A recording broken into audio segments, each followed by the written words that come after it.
আসসালামু আলাইকুম। আজ তৈরি করে দেখাবো কেক। আর এই কেকটি আমি ডিম ছাড়া তৈরি করে দেখাবো। আপনারা ভাবতেই পারবেন না যে ডিম ছাড়া এতটা স্পঞ্জি এবং নরম তুলতুলে কেক কত সহজেই তৈরি করে নেওয়া যায়। যারা ডিমের ফ্লেভারটা পছন্দ করেন না, আমি আশা করছি তাদের এই ভিডিওটা অনেকটাই উপকারে আসবে। তো ভিডিওটি ভালো লাগলে প্লিজ একটি লাইক দিবেন এবং আমার চ্যানেলটিকে সাবস্ক্রাইব করে পাশেই থাকবেন। প্রথমে একটি কেকের ব্যাটার তৈরি করে নিতে হবে। এর জন্য নিচ্ছি 1/3 কাপ লিকুইড দুধ। আর দুধটাকে আমি আগে থেকে জাল করে পুরোপুরি ঠান্ডা করে নিয়েছি। আর লিকুইড দুধের পরিবর্তে নর্মাল পানি দিয়েও এটি তৈরি করে নিতে পারবেন। তবে সেক্ষেত্রে গুঁড়ো দুধের পরিমাণটা কিছুটা বাড়িয়ে নেবেন, তাহলে টেস্টের কোনো কমতি হবে না। এখন দিচ্ছি 1/4 কাপ চিনি। আর চিনিটাকে আপনারা টেস্ট অনুযায়ী বাড়িয়ে কমিয়ে নিতে পারেন। এখন একটি হ্যান্ড উইচের সাহায্যে এই চিনিটাকে ভালো করে ফেটিয়ে নিতে হবে, যেন চিনির মধ্যে কোনো প্রকার দানাভাব না থাকে। চিনিটাকে আমি ভালোভাবে ফেটিয়ে নিয়েছি, এর মধ্যে আর কোনো রকম দানাভাব নেই। এখন দিচ্ছি 1/4 কাপ রান্নার তেল।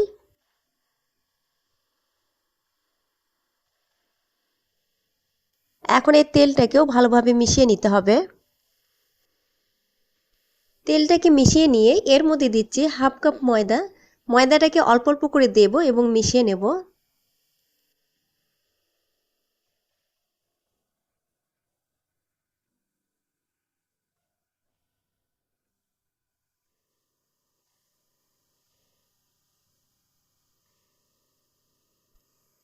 এরপর দিচ্ছি 2 টেবিল চামচ গুঁড়ো দুধ, 1/2 চা চামচ বেকিং পাউডার, 1/4 চা চামচ বেকিং সোডা, সামান্য লবণ।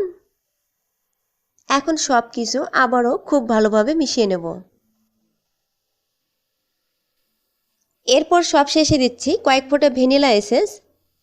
এখন আবারও সব কিছু একসাথে মিশিয়ে নিলে এটা তৈরি হয়ে যাবে।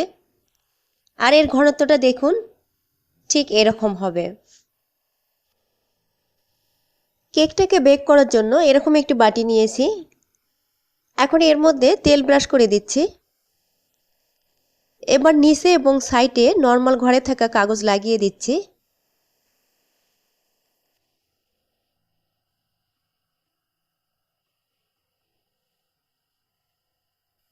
এরপর কেকের ব্যাটারটা কিছুটা উপর থেকে ঢেলে দিচ্ছি। সম্পূর্ণ ব্যাটারটা ঢেলে দেওয়ার পর এবার কেকের বাটিটাকে এভাবে একটু 2-3 বার ট্যাপ করে নেব, এতে করে ভেতরে এয়ার বাবলস থাকলে সেটা বেরিয়ে যাবে। কেকটাকে বেক করার জন্য চুলায় আগে থেকে একটি ননস্টিকের প্যান স্ট্যান্ড সহ ঢাকনা দিয়ে ঢেকে হাই হিটে গরম করে নিয়েছি। এখন কেকের বাটিটাকে এই স্ট্যান্ডের মধ্যে বসিয়ে দিচ্ছি।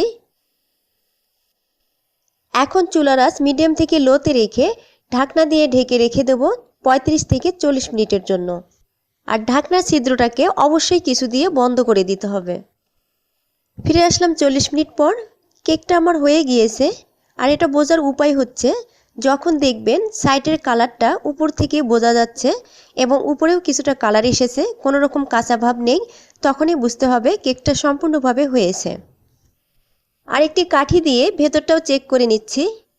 কাঠিটা ক্লিন বের হয়েছে, তার মানে ভেতরটাও ভালোভাবে হয়েছে। এখন কেকের বাড়িটাকে আমি নামিয়ে নিচ্ছি। কেকটাকে আমি মোল্ড আউট করে নিয়েছি।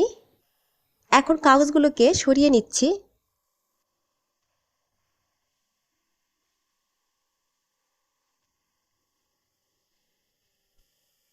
নিচের কালারটাও দেখুন সুন্দরভাবে এসেছে, একটু কিন্তু পুড়ে যায়নি।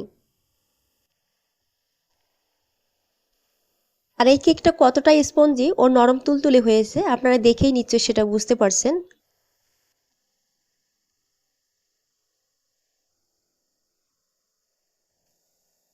আমি কেটে শেয়ার করছি আপনাদের সাথে।